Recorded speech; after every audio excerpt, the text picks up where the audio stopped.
party says. So he says, for instance, that there's been a nationwide spread that Mr. P2B was against or is against the production of oil in the north. And he said that nothing could be further than the truth. Could you tell me, could you unpack that for me? Help me understand what the fake news is, and then let me also understand what the true position is as in from the leadership of your party. So what is it that people are spreading, and what is the true position of things? You see, that is a perpetuation of false narrative. I was together with His Excellency Peter Obi when he visited Kaduna, Ariwa House, for the Northern Coalition program. And he was asked similar question, that what reservation does he have for the northern part of the country? And he made it clear that he sees wealth in the north. The soil of the north is so productive that it's capable of not only hosting Nigeria, taking Nigeria out of hunger, but the entire Africa, and even exporting it to the Western country. So someone who is so confident on the resources they stored on the north, how can you label him on going against the north? This is somebody who has demonstrated, more concern for the north than even the northerners. I don't want to be mentioning names, but compare him to other northern politicians or northern candidates. Peter Obi is more of a northerner than even other candidates. So those are all propagandas, lies, perpetuated to brainwash the people. But the political culture of the northerners, is developing day by day, and that they are able, to differentiate between lies and the truth. Now, the current president is from the north, a Muslim, a Fulani man. What legacy is he leaving apart from the bloodshed legacy? Apart from the stumbling economy that we don't even know where we are heading to? What legacy? The economy, the security, education, agriculture, the scorecard is zero. He has failed woefully. Compared to the scorecard of Peter Obi when he was the governor of Anambra State. Up till now, Anambra State residents are benefiting from the legacy he left, from the investment. He is the only serving governor that is the only past governor that is criticized on the basis of saving money for his state, not embezzling it through corrupt means. So, whenever I come across those false narrations and accusations, I laugh because I know they are not true. And I know the people we are dealing with in the north. With regard to this obedient movement, I have been to several states in the north, and I can be able to testify the strength and weakness of His Excellency Peter in the north. So I assure you that northerners are not fools. They will not be deceived by people who deceived Nigerians for 16 years and now looking for opportunity to deceive them the more, or someone that cannot even stand, someone that cannot give clear statement or even read a press statement. How do you trust such people with responsibility? It is uncalled for. So there is nothing to worry about. We know that we are going to come across a lot of obstacles, but I assure you we are going to overcome that. Not the type of assurance of my Fulani president, but real assurance. I'm talking from reality with sense of humor. So I know what I am telling you. Oh, okay, thank you. I would prefer, for the sake of this conversation, that he's addressed as Mr. President and not necessarily bringing up his ethnicity, except where it is necessary to underscore a point.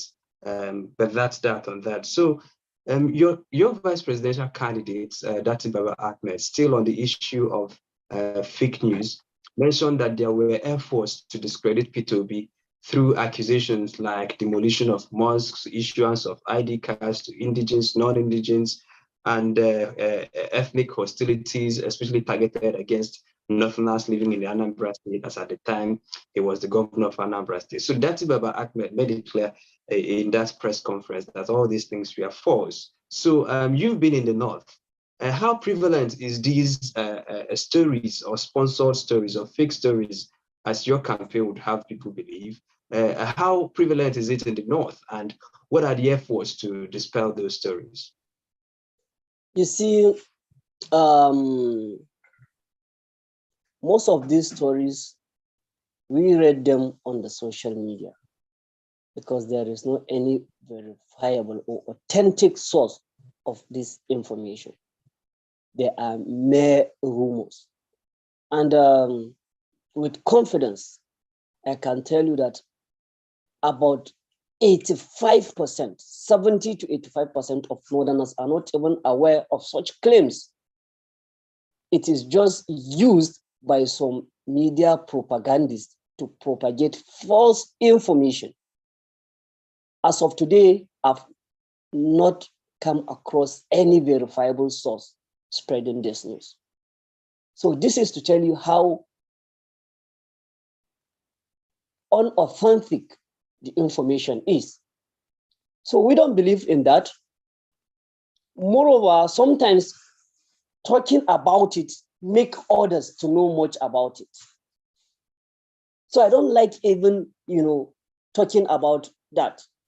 Of recent, I have granted a lot of interviews, and I don't usually say anything with regard to this because it is a lie. Why should I even, come out to say anything about it?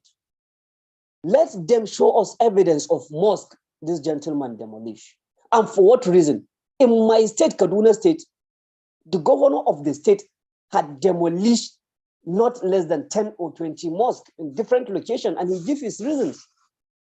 Even in Borno, we are aware that the governor demolished some churches and mosques.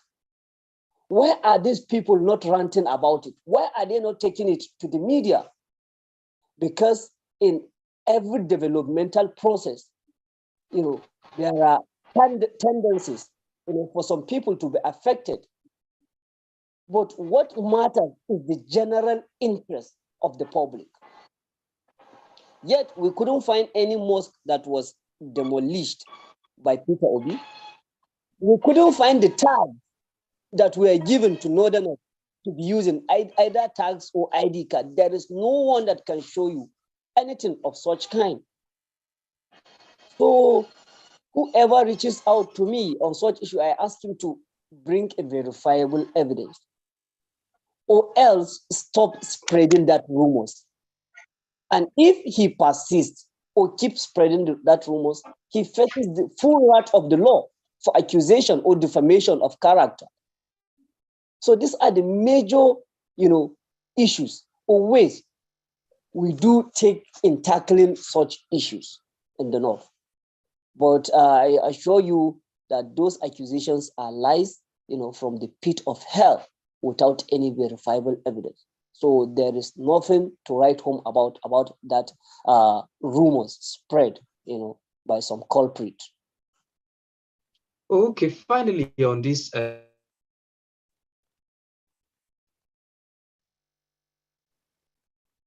issue of fake news, because we know that fake news, but the advent of social media, like you kept mentioning, that no traditional or establishments or even reputable platforms carried these news items, but it's always on social media. So the advent of social media has helped to amplify such piece of news, not just in Nigeria, but everywhere in the world. And it's expected that it should surface in campaigns like this. So if everything is working as it should in the Obi Datti Baba-Ahmed Campaign Council, So the interview yesterday, talking about Datti Baba-Ahmed's interview yesterday, should be only one out of the many efforts by your campaign to dispel incidences or instances of fake news, whatever the stories might be and wherever they might be coming from.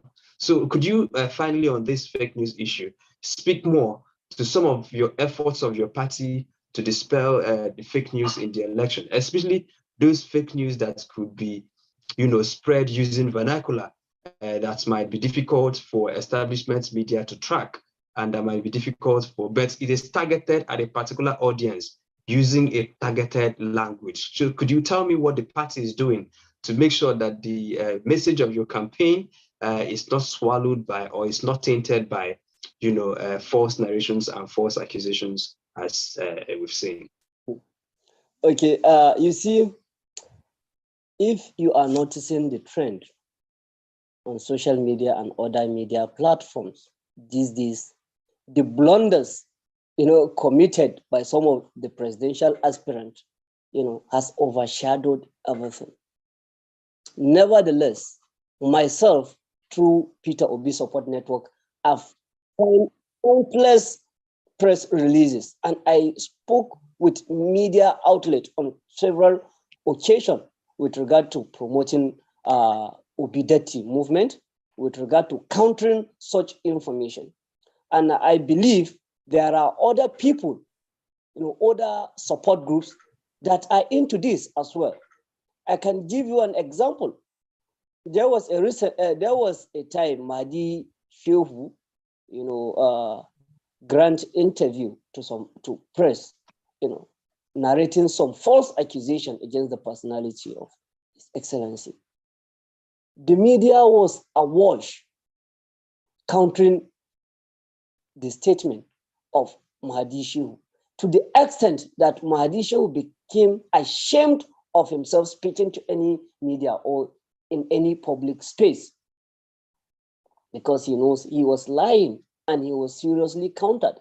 The Afenifere, the Ohanese, all people. One thing with the obedient movement is that you don't need to wait for the party to act. It is the people's movement. It is the people's mandate. So the people protect the movement. It's just like your house. You are the owner of the house. But when someone is trying to, steal something from the house, do the other occupants need to wait for you to come before they, handle the thief? No, your children, your wife, your neighbors, everyone. So this is the way the obedient movement is. And this is not happening only in the north, only in the south. It is equally happening in the north. Any interview or any public statement issued by any sponsored, politician or public speaker is countered by hundreds of other people who are even waiting for him to make that statement. We don't need to wait for the Labour Party. We don't need to wait for the PCC. We don't even need to wait for support groups. There are individual people handling the obedient movement because they believe in it. I can cite example of such occurrences. The 1 million marches, none was sponsored by the Labour Party. The town hall programs organized in various states, the sensitization programs, the grassroots mobilization, how many were sponsored by the Labour Party? This is to tell you, it is a movement that is owned by the generality of the people. It is not a party affair alone. So this is my take on this. Oh, thank you so much for that. Your candidates, vice presidential candidates, while speaking yesterday, said 2023 elections will be different as Nigerians' electorate are increasingly becoming aware of the dangers of ethnic and religious politics, end of quote. So that was the vice presidential candidate of your party. And earlier you alluded to the evolving political culture of the North. So help me unpack ethnic and religious politics and how politicians, establishment politicians perhaps, are trying to exploit that to their advantage, and how confident you are that this political culture that is evolving in the North, like you mentioned, is able to withstand those devices that might want to whip up ethnic and religious sentiments to drive sympathy or to drive votes to themselves. So talk about ethnic politics for a minute. Good question, Chima. Who ethnic app? That's the ordinary statement by Nigerians. You see, now, how much are the Hausas, the Fulanis, the Kanuris are buying fuel? How much are they buying? And how much is the Yoruba, the Igbo, and other people from the southern part of the country buying fuel in Nigeria? Today, I bought fuel at the price of 285 in Kaduna State. And I've seen it all over the social media. People are complaining. Is the price I'm buying fuel different as a Muslim, different from a Christian brother from the South? The banditry and kidnapping in the North, are they kidnapping only Southerners? The people perpetrating that evil act, are they kidnapping only Muslims or Christians? Look, the phenomena is affecting every one of us. How much are you buying rice before the coming of President Muhammad Buhari, before his administration? How much are you buying? Now the price of a bag of rice, is it different from what a Muslim is buying from that of a Christian brother? So whenever you employ this political missiles to destroy people, people are now more politically conscious than whatever you think of. Sometimes, I deliberately accuse Peter Obi to just hear to sample people's opinion. But I swear to God, today I was with a mechanic and he was saying he prefers someone, in fact, a layman. He was telling me, he did not even know who am I, but he was telling me it's better for him to vote for someone from southern part of the country than to vote for someone from the northern part of the country. This is because of the situation we find ourselves in the north. What has our fellow brother benefit us from?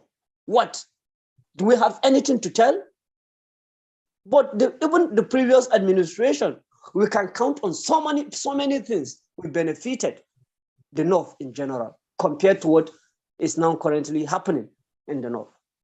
So remove these ethnic and religious biases or sectional differences or regional biases. They do not count and they are not going to count. We are in the North and we will ensure we deliver Peter Obi and Senator Datti Baba-Ahmed by all means legally acceptable. We will ensure that the Labour Party delivers. So there is nothing, to be alarmed of as far as the Labour Party is concerned. Though we might have our own lapses and we will not underestimate, other parties, but we will work assiduously to ensure the victory of Labour Party comes 2023. When did you even start hearing of the Labour Party? How many months back?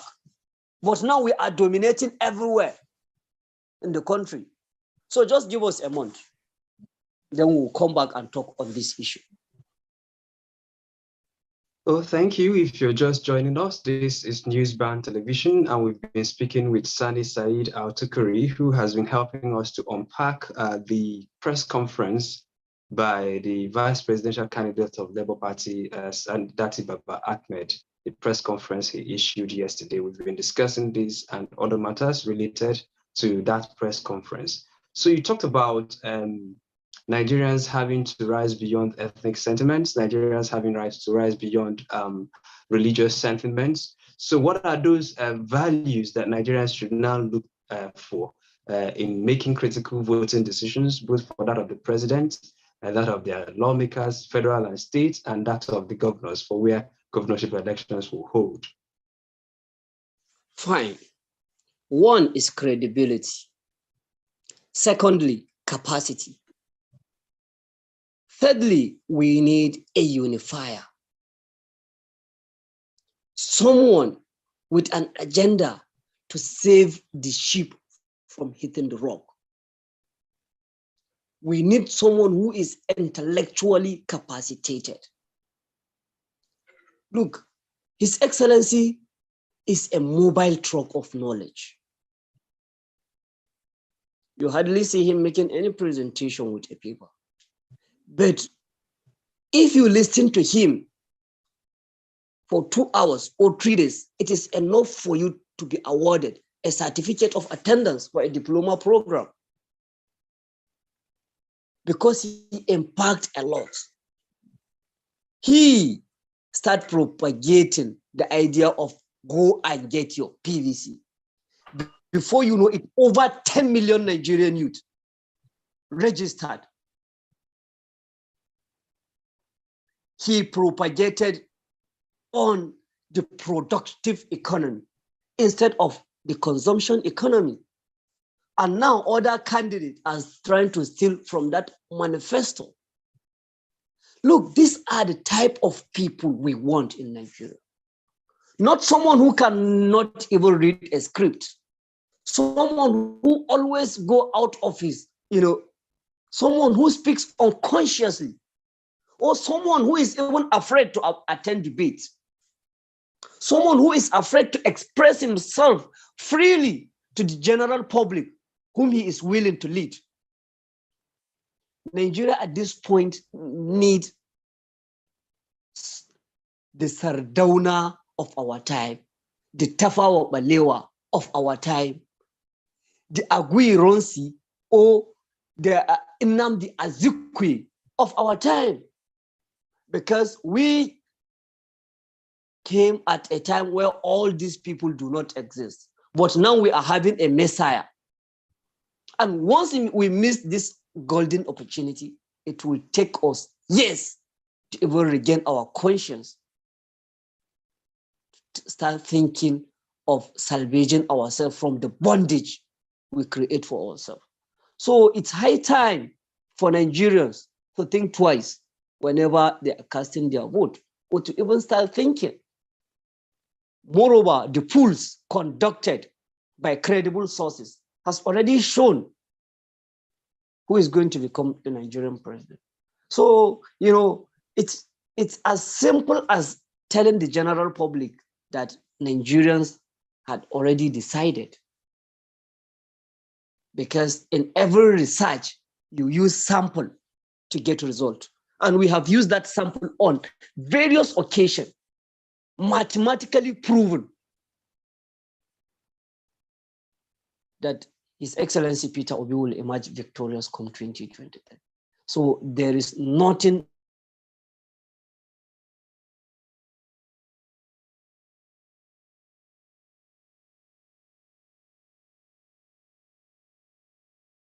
to. Okay, I can't hear you. I don't know if it's from my own device or if it's from yours. Yeah, I can hear you. I just had a network issue, but I can now hear you. Oh, okay, beautiful, beautiful. So you talked about the emergence of your preferred presidential candidates, and I wanted to ask, assuming that there are people who are yet to decide, who are undecided at this time, or people who have decided but perhaps their votes might not be going to your presidential candidates, do you have, what kind of Nigeria what kind of Nigeria are people to expect if indeed your presidential candidate emerges as your presidential candidate? And while you're answering that question, could you please use that as a campaign talking point to talk to people who might perhaps be undecided in this election? And after that question, we will take comments and reactions, a minute each from the audience, and we call it a day. Okay, you see, I am expecting my future from the administration of His Excellency Peter Obi. And anything that will deter me from achieving that, I will do whatever it takes to make sure it does not counter that. So what do I mean by my future? I want to see a country whereby I will be able to sleep with my two eyes closed. A country where I will be able to attend school. I'm still a youth. I need education. Where I will be able to go to school without the fear of strike or increment in tuition fee. I want a country from Datti that I will have a stable economy, not a country that I will go to market with 15,000 today to buy a commodity, and the next day it is 17,000. I want a country, I'm expecting a country from His Excellency Peter Obi and Senator Yusuf Datti Baba-Ahmed, where farmers will go to hospital, will go to their farm without making payment to bandits and insurgents. I am expecting a country through His Excellency Peter Obi, where presidents of other countries will be coming to Nigeria to check their medical and health status. I am expecting a country from Peter Obi whereby Nigerian politicians will not be campaigning with electricity or roads and hospitals. I want all those things to be a bygone issue as far as the Obi Datti presidential ticket is concerned. These are to mention but a few of my expectations from the presidency of Labour Party and that of His Excellency Peter Obi and Senator Yusuf Datti Baba-Ahmed. Well, thank you so much for that, Sani Said Tukuri, member Labour Party presidential campaign, and then the spokesperson P2B Support Network, who has been helping us to unpack at the press conference by the vice presidential candidate of the Labour Party, Yusuf Datti Baba-Ahmed. And we'll take questions from the audience, and then I have 3 hands up here. So I will start first with you, Dr. Gideon. And then after that, I'll go to Dees, and then after that, I'll go to Pam Jr. So, Dr. Gideon, please, the floor is yours. 1 minute, please. Hello, good evening, everybody. Good evening. Yeah, my name is Dr. Gideon. I just have a very brief question, but before then, let me just permit me to quickly appreciate the young man that just spoke by name Sani, right, from Kaduna, if I'm right. He's such an eloquent and intelligent young man. Thank you very much for the clarifications you gave us, Sani. Highly appreciated. So basically, my question centers around the northern part of Nigeria, because actually evidence has shown that the north, especially the core north, is where the Obi Datti campaign has the least awareness. Let me put it that way. It's growing. It's it's growing from what it was about a month or 2 months back. But I think a lot of work still needs to be done, particularly in the rural areas. A lot of people are still confused about Labour Party, and some of them don't even have Labour Party logo. Some of them are not even aware yet. All they know is still APC, maybe PDP, and so on. So what efforts are being made on ground? What concrete efforts are being made? Because we have barely 2 months to the elections. What concrete efforts are being made to sensitize the rural dwellers in the core north, Zamfara, Kebbi, Yobe, Jigawa, and the rest of them about this and how to vote properly? Thank you. Hello. So Sani, please, could you please hold your thoughts, the second panelist? Sani, are you taking note of these questions? Do you want to have all the questions and then you answer them at a go? Or do you want to respond to each and then we move to the next? Let me have 2 questions, then I'll respond then. Or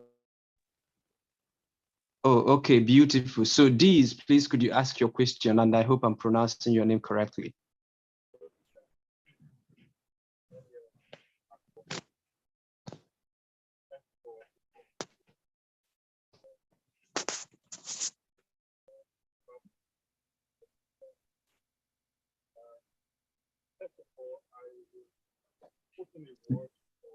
Deez, I'm struggling to hear you. Could you try to rectify that? Sunny, speak up. Is that Sunny or Deez? no, I'm waiting for the second question. I'm here. I'm listening. I said the second question. I'm listening. Can you hear me now? Is it better now? Yes, it's better. Please go ahead with your question. Okay, I say thank you for this opportunity, and this program has been quite expository. A lot of our concerns have been addressed. But I'll have my question is one. I just want to put in a word for maybe there are undecided electorates who may not know who to vote for. Then secondly, I will ask my question.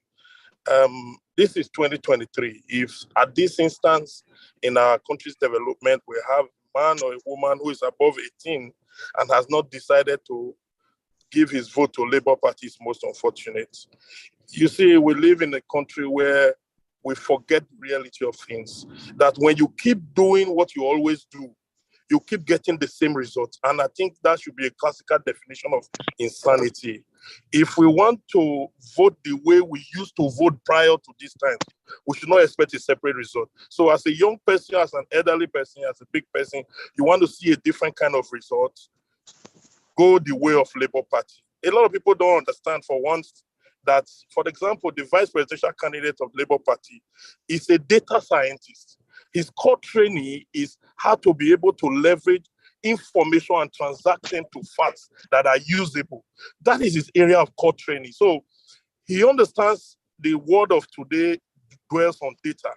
The technology that would carry an aircraft from Abuja and fly to Lagos, nobody tried it before. It only works with data.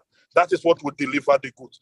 And this government that is planned by Labour Party is a government that is intended to use specific data and usable data to deliver the goods that democracy can provide.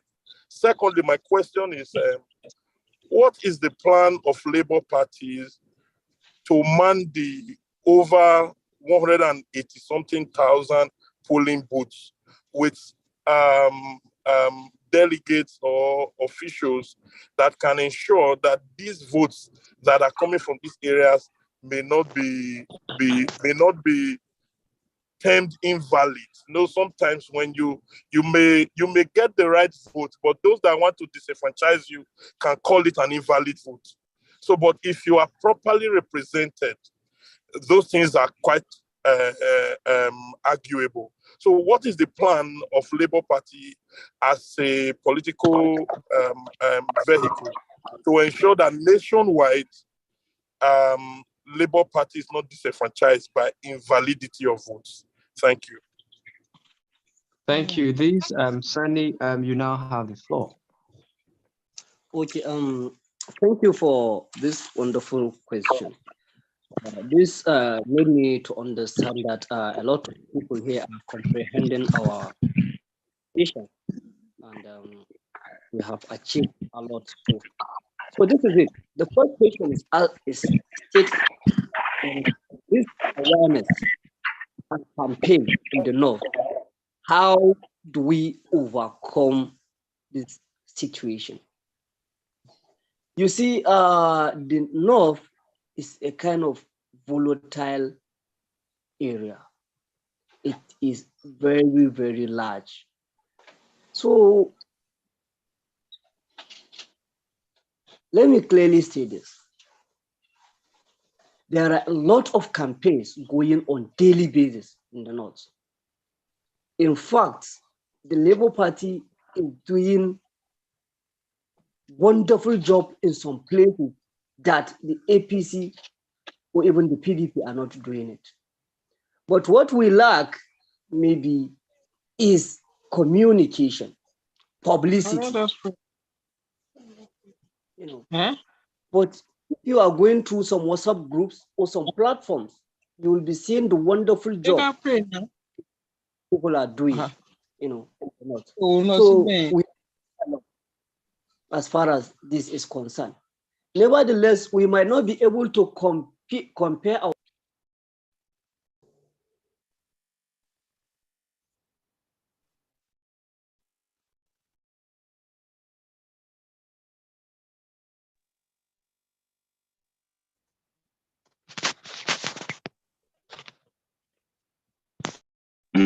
Sunny, could you please go ahead? I was trying to mute the person who was making noise and I mistakenly muted yours. Could you please continue with your points? Okay. Can you hear me now? Yes, we can hear you. Okay, with regard to the list awareness and campaign in the North, sincerely speaking, we are doing a wonderful job.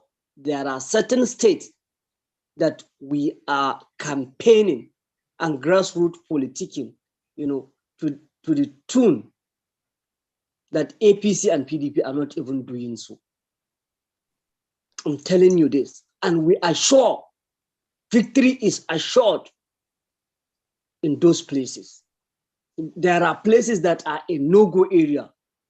With the the APC Muslim ticket, it is causing a lot of damage for that party.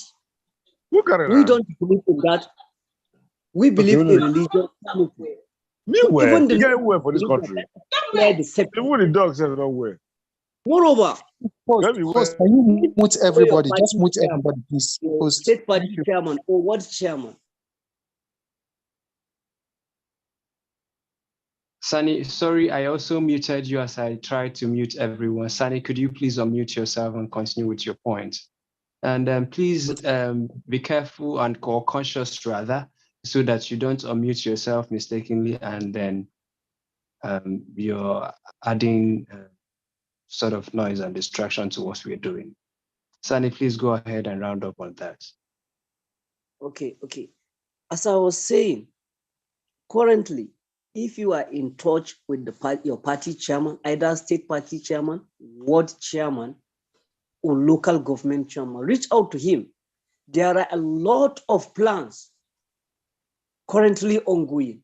We are planning to man every polling unit with not less than 5 to 10 agents and canvassers.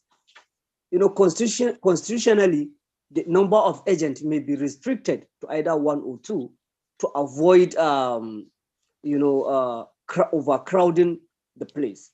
But we are having canvassers. And even other parties, there are a lot of people that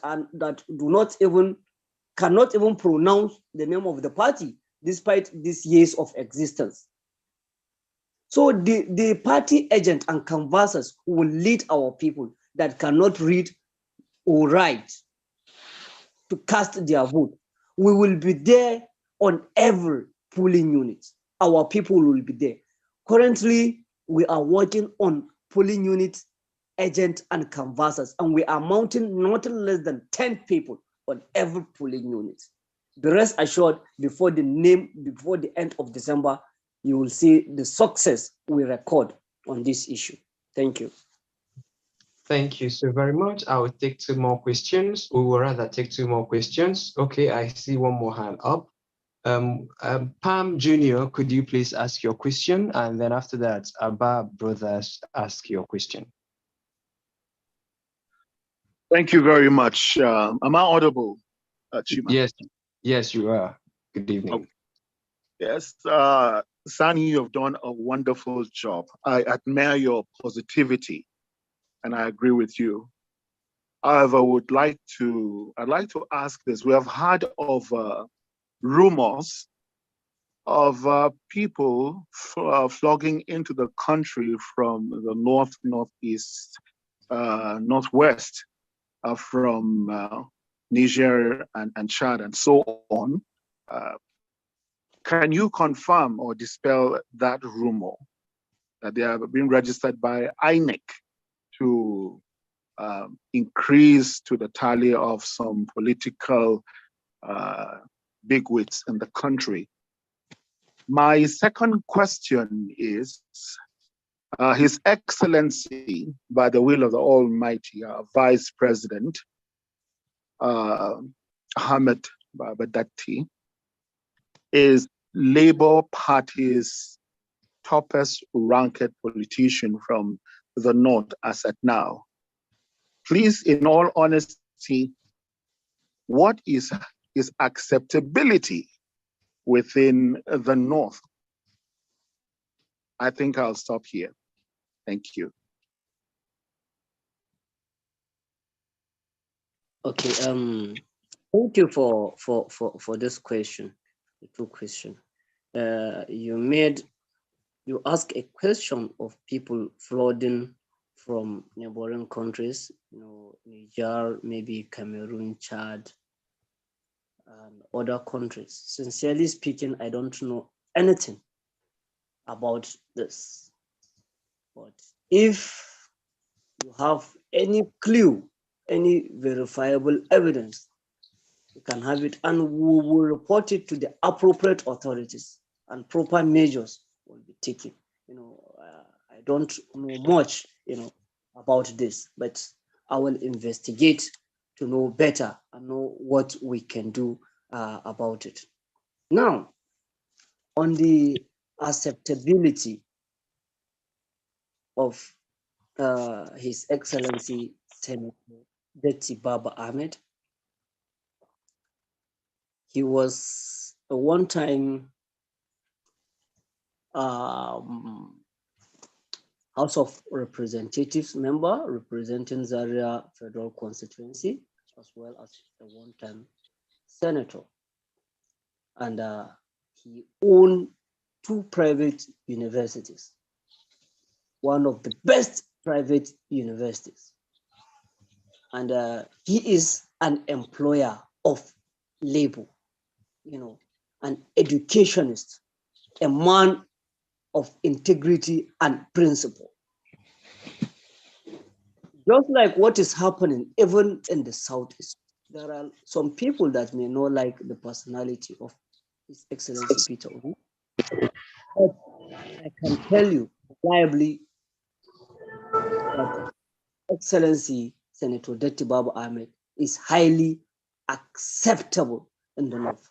I recall his house, I think some months back in Kano. If you see the number of people trooping in fact, he silently entered the state. But if you see the number of people trooping to that his house, the axis, you'll be thinking that it is a Christmas or Salah celebration or something is happening within that area. So he is highly acceptable. Just that, in the North, we are having other heavyweight politicians that we must take into cognizance, that are contesting for that position. Despite, the public. Where is this noise coming from now? Sincerely speaking, Senator Datti Baba-Ahmed is one of the most credible person we can count on here in the North. He is the Sardauna of our time, And even Sardauna, when he was alive, there are so many people that do not accept of his ideology. So you can't stop people from spreading falsehoods, or propaganda. This is politics.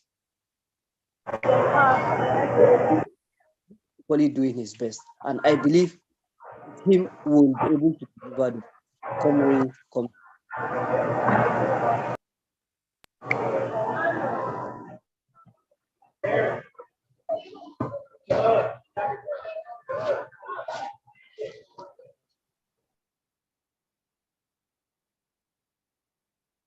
Oh, thank you so very much for that. We will take, I see that there are more hands up. So, Abba Brothers, could you please introduce yourself, because your name is not appropriately labeled here. So introduce yourself and ask your question in 30 seconds or less. Yeah, good evening, the host, and good evening, audience, and good evening, Mr. Sani. My name is Dr. Deep Chuma. Can everyone hear me? Sorry, I don't know how loud I am. Yes, I can. We can hear you. Go ahead with your question. Okay, so Mr. Sani, I appreciate your personality, and I have to say thank you very much for standing up for what is good for the country. If 40, 50 years ago, people like you have been standing up from the northern part of Nigeria, probably by now the multiplication or the number would have been up to 5 million of people like you.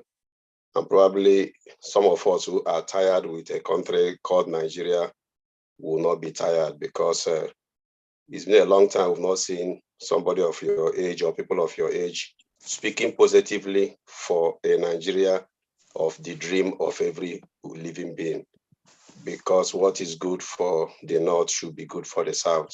So I should encourage you to continue, but at the same time, I pray and I urge you, please be very careful, because you know Kaduna State under APC is really a terrible state. So we don't want to miss people like you. Keep it up, and then God will be there for you. My question is this. To our vice president, our vice incoming president, Mr. Datti Ahmed, I think if I should say, I don't know how much he is doing with, moving around the northern states, while the Mr. P2B is everywhere. We need to see more. I don't know if I'm saying it or not, but we need to see more of his interactions in Hausa language, getting people are moving from state to state, while P2B is everywhere. When both of them will meet at a place, the crowd will be enormous. But he should be doing more. I don't know, because he doesn't talk much. He's somebody who is very, very reserved. So I don't know how his movement is in the North. We want to be seeing it on internet and online, so that we can be able to promote and move the video around. He has a lot of things he can do, and people can listen to him from the northern side, until when the party and the movement will come towards the North to bring more people to the forum. That's my question. So I don't know if you have means of reaching him. You are a spokesman. Let his videos of movement in the North, can it be able to reach us, so that we can be seeing how far he's going, and then the interactions and discussions he's having with the people that are more important. Even as P2B is going to churches, can he go to mosque?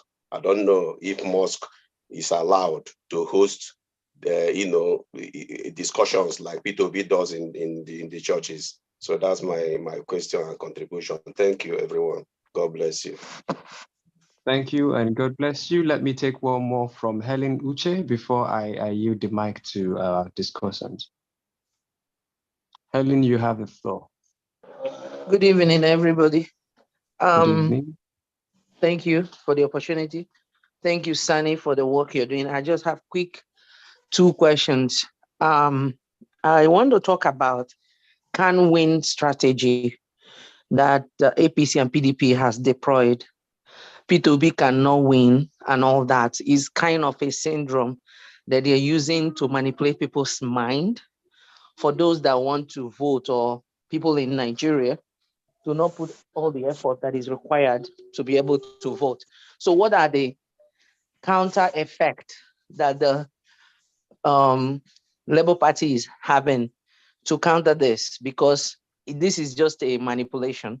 And sometimes when these things is played long in your ear, some people might believe it. That's one. Secondly is the grassroots mobilization.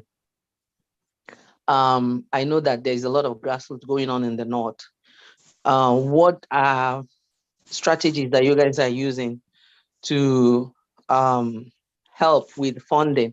Because I know that Labour Party might not reach every grassroots, which is the main arm of this election. It's not just the rallies. Rallies is good, but you have to reach to the communities, especially in the north where the banditry and all that is going on. So movement might not be easy. So then what are the strategies that this kind of meetings are helping with grassroots, those that are putting their life on the line, to make sure that this message gets to? Because Labour Party is now the third force. It's not like APC or PDP that is well known. So they need the legwork. It happened here in North America with Obama election. That is how he won the election. Door-to-door campaign, grassroots, to the people that will actually vote. With this BVN, you need everybody on the polling unit on the day of election. Thank you very much. That's my question. Thank you, Helen. You have two questions, Sani. Could you react to them quickly? If possible, we've overshot our time by nearly 10 minutes. Could you make your answers to them snappy so that we'll get more contributions before we wrap it up? Okay. The first person, gave a very resounding advice for us to be careful. We know it is very dangerous, but this is the price we have to pay to make our country great. Even His Excellency, the way he is moving, it is very dangerous. What he knows, he has to pay the price at this point in time. We will be very, very careful with that, and thanks for your advice. But with God, inshallah, nothing is going to happen to us. So, and you asked a question on Datti's movement. The North is a very volatile area. But last month, if I'm not mistaken, okay, I think last 2 months, Senator Datti was in about 18, okay, I think about 15 northern states. He is in the, throughout, he visited all the northeastern states with the exception of Yobe, and visit all the northwestern states with the exception of Zamfara. And of recent, I think the day before yesterday, there was a program in Kano where that Senator that was supposed to attend but couldn't attend, but he spoke directly with the chairman of UB and Zamfara State. So there are a lot of things that are going underground. Even His Excellency Peter Obi, it is not everything he does that is in the public. That's why if you check the campaign timetable, you will notice that there are some places that are deliberately left vacant. Sometimes in politics, you don't need to bring out your missiles. There are some grassroots mobilization and politicking that are not meant to be public. But when the time comes, everything will be publicized. So, and on the Hausa interview, you made mention. I think if you go to Alheri DITV TV, there is DITV. If you check, you will find the interview, about 2 hours interview granted by His Excellency. I think it was also last month, if I'm not mistaken. He came to Kaduna and granted that interview. I was part of his entourage, to that TV station. So he is doing his best, but this your suggestion is equally noted. It has to be frequent, but we don't want, our vice presidential candidate to be talking like what other vice presidential candidates are saying, some empty barrels that are making the loudest noise without any substance. Nevertheless, the suggestion is recorded, and I believe it will reach to him. So Madam Helen made ask a question on the counter effect of most of the rumors perpetuated by some miscreant, or propagandists or sponsored politicians. We discussed this earlier. Maybe that time you didn't join us. but there are a lot of majors. If you check the online, you will see the way we are countering those people, even in our local dialects. Maybe sometimes you may not understand the local dialects, but a lot of things are ongoing, both in English and in the local dialects, and we'll keep pushing. You made mention of funding grassroots mobilization. This is very, very important and critical at this point in time. You see, His Excellency Peter Obi and Senator Datti Baba-Ahmed didn't steal from the public fund. They made their money through hard means. They made legitimate money. They are not the type of the money bags, and they don't have, what others have resource-wise, because we are all aware those people steal from the public funds. We, the Nigerians, need to fund the movement. The movement belongs to us. Imagine if 20,000 Nigerians can donate 1,000 naira weekly to the obedient movement. We will sponsor our movement. We need to sponsor our movement. We don't need to wait for others to come and sponsor the movement for us. If not, we will have no difference with the APCs and the PDP. So I suggest that from the little we have, we should contribute to the cause.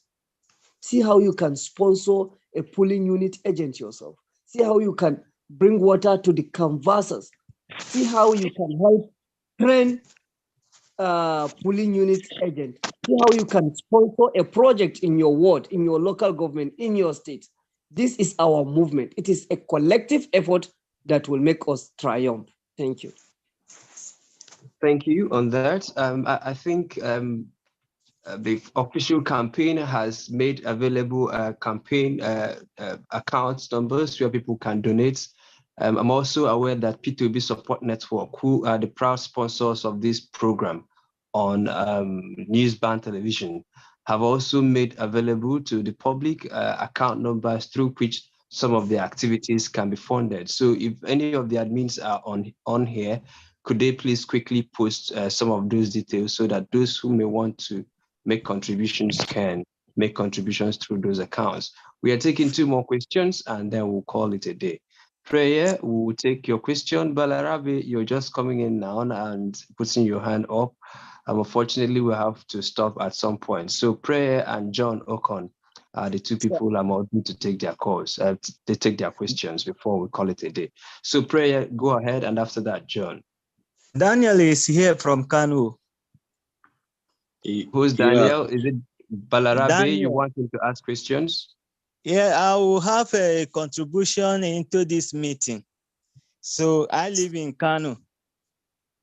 My name is you want Daniel. to contribute? Okay, yeah. Daniel. Daniel, are you the same person as Balarabe? No, I'm Daniel from Kanu. I'm from a POPN support group. So this Sani that is talking, I know him very well. Okay, so just take 2 minutes to make your contributions. Go ahead, please. Okay, we work together. The Sani that is talking from Kaduna. So the challenges we are facing here, most of the support group, they do things on WhatsApp, that is online. So the rural area does not know about all this online. And that rural area, that is when we can get more vote from. So we need to go for the grassroots campaign for all those areas. But one, most of us that are not an indigene, it is difficult for us to go there. And secondly, funding concerning the logistic. We have been having a problem for that. So since I'm in a meeting today with you people, I think I have to raise the point. So Sani was on the program with me here in Kano about 3 months ago. So on my own group, when I want to do things, I used to call him to put me through sometimes. I'm a coordinator in my group in Kano here, also Northwest coordinator zone in Kano also. Thank you all. Thank you so much. I believe he has taken note of that, and then that the appropriate people are also taking note of that. May I quickly have Prayer and John? Prayer, you now, and after that, John. Hello, good evening. Good evening. Thank you very much, the hosts, and big thanks to the speaker for putting us through and trying to educate us of keeping us up to speed on what has been happening in the campaign. A point I just want to bring, I don't know if someone else has raised it, is the issue some others have been bringing. I thought it was a mirage until this evening that some places in the hinterland in the north that PDP are as in Peter Obi and putting it on PDP posters. So people will still think that Peter Obi is still in PDP. Then someone in Akwa Ibom also raised that same concern like 2 days ago on a Twitter space I was on. I was shocked this evening. One of my ward coordinators, he has a gas shop. LG coordinator in Ethiop West in Delta State. I was shocked this evening. I went, just to go around and chat up some obedience. One of them has a gas shop in town. And he said, somebody came to fill gas this evening. And he asked the guy, who do you want to vote for? Oh, the guy said Peter Obi. So he asked, as a ward coordinator, oh, what party is Peter Obi? The guy said Peter Obi is in PDP. I was shocked. I was like, wow. As in, it's not in the hinterland because, we have done 2 outreaches here. As in, first was a medical outreach, went to a particular market to educate people on the logo sensitization of LP logo. They went to another market, shared aprons and all those, so that people will know about LP, the Labour Party logo, and know the party that Peter Obi stands for. So I think we all should put more effort in educating people, and I think more materials have to go into communities to let people know the Labour Party logo. That is just the contribution I have. Thank you very much. Thank you so much, Prayer. John, could you please ask your questions? Thank you so much for having me, and this was a very interesting meeting. And on talking about, I've seen there's a lot of development that has gone through for the past few weeks. Firstly, all the questions I've had, people have already asked it, but I want to talk about smear campaign that is going on. Smear campaign is a very effective political strategy.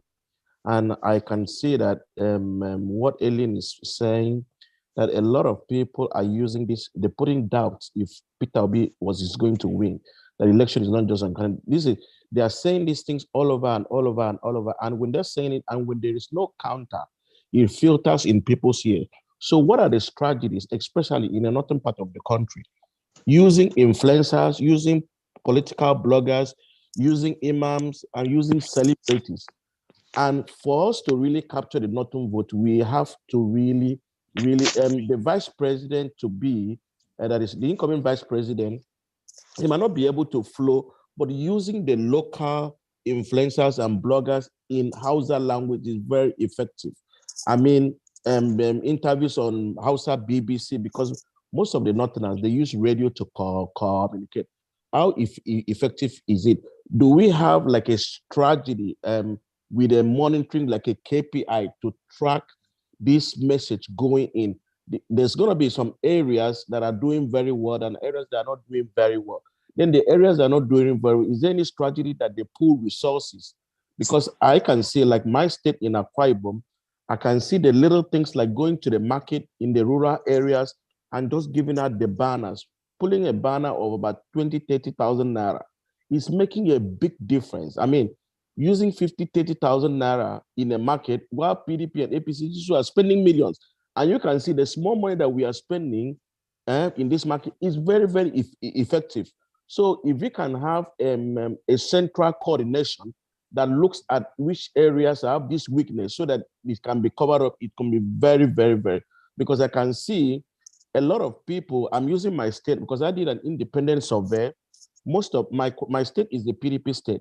I asked close to about 40 families. I called them personally, talking about the politician's wife. Who are you going to vote for? It's Peter Obi. Like my state, I'm confident that when it comes to presidential election, it's Peter Obi that is going to win, because a lot of people are supporting. Now, but there's another thing that I'm seeing, that a lot of people wants to go and vote, but we also need a well-organized fund. I think Aisha is doing it, fundraising, because we need money. Yes. So a well-organized fundraising technique, you know, that money will be coming in on daily basis. I mean, having a fundraising parties, tea parties, house parties, you know, talking to your neighbors. The same strategy that Obama used. I think we really need to focus on those things. Okay, thank you so much, John. Before you, I think you have to factor in your answers to those questions and comments into your closing statements, Sani. And then Balarabe sent a question. He says, what's the contingency for security? So could you please marry all these questions and then try to wrap up in under 3 or 4 minutes? Okay, that's fine. I think I will not even have to take off that much. You see, both Daniel, who knows me in person, Pere, and John offered advice, a strategic advice and suggestion on the way to go as far as the campaign is concerned. They both discussed on strategic communication, you know, countering the opposition and the propagandists, as well as grassroots politics, of which we've all discussed this before now. But their suggestion, opinion, and advice have been taken into note, and we will refer it to the appropriate authorities. Meanwhile, already, you know, we are acting upon such suggestion.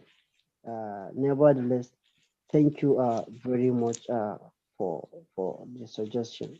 Keep it coming. And Balarabe asked about the contingency for security. You see, one thing I like with His Excellency Peter Obi is that he have ready-made answers, you know, for every question. When he was asked in Arewa House, what are his plans for his security? He made it clearly that his first position is dialoguing, because he believed that the IPOB, the Boko Haram, the bandits are bereaved. They must have a reason for what they are doing. The reason could be positive or negative. So he will need to dialogue, to hear their concern, know how it can be ameliorated. But if it persists, there are other measures, you know, he might take to calm down the situation. But sincerely speaking, from his body language, we have seen how the Southeast is already calm. This is someone that is not yet elected, but his entire region now is calm. You hardly hear of any attack compared to before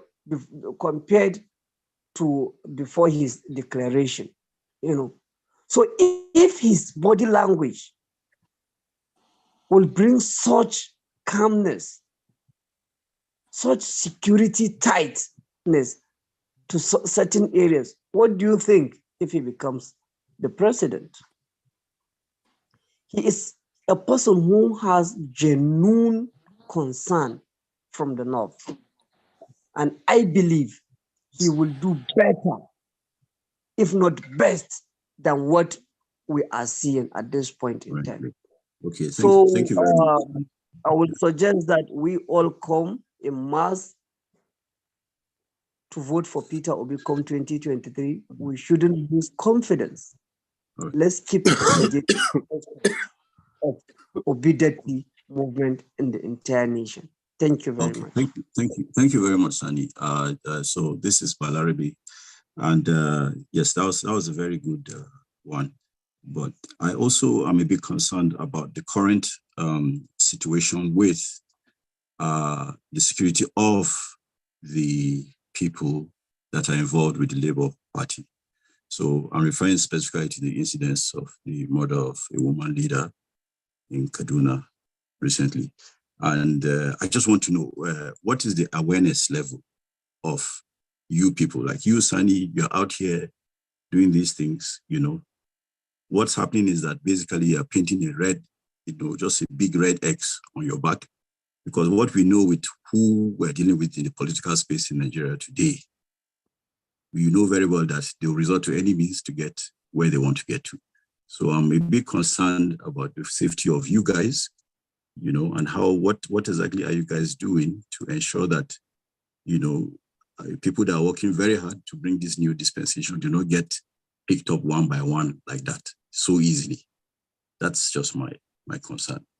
So if you guys have some kind of plan in place to make sure that you keep safe, then that's all we want. We don't want to lose more frontline fighters, you know, in this struggle. That's just my contribution. Thank you. Okay, thank you, Malum Balarabe, for that suggestion. You see, whatever will happen to one is destined and must surely happen. What happened to the women leader in Kaduna State is a destiny. We are not happy that it occurred in that way, but it is destined to happen. No one can stop it from happening. Before her, hundreds of people, in the report issued by Samuel Arwan, this year alone, 400 plus people were killed, assassinated by bandits in Kaduna State last month. Don't even talk of this month. This month is not yet computed. Samuel Arwan issued that statement, 400 people. This is the state of calamity we are living in Kaduna State. So we will not be deterred, sincerely speaking, by any form of aggression, because we believe even if we don't do this, we will still die at the end. It is better we fight to the end. We will not ask any person to take himself to any danger zone or red alerted area. We will not do that. But that will not stop us from passing information through any available means. The people of Zamfara, the people of Katsina that are dying on daily basis, they are not campaigning for OD, they are not campaigning for Labour Party, but they keep dying. What have they done to deserve that?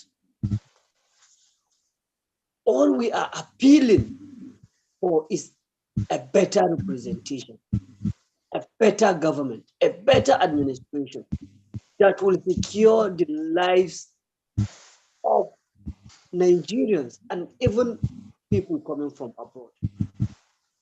While we will take every caution necessary,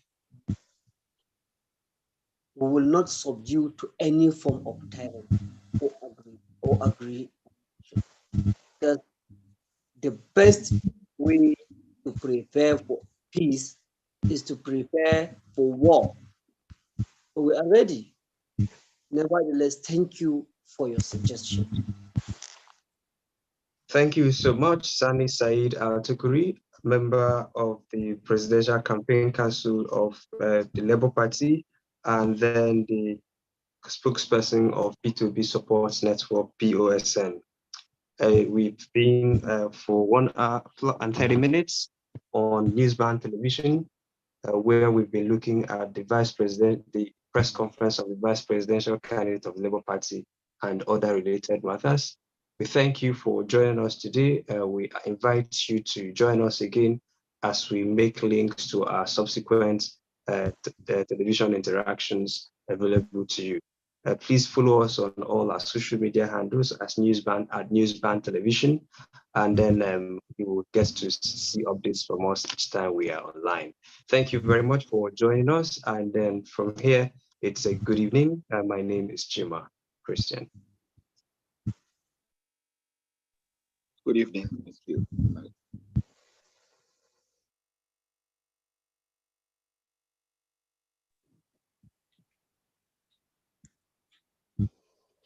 Mm-hmm.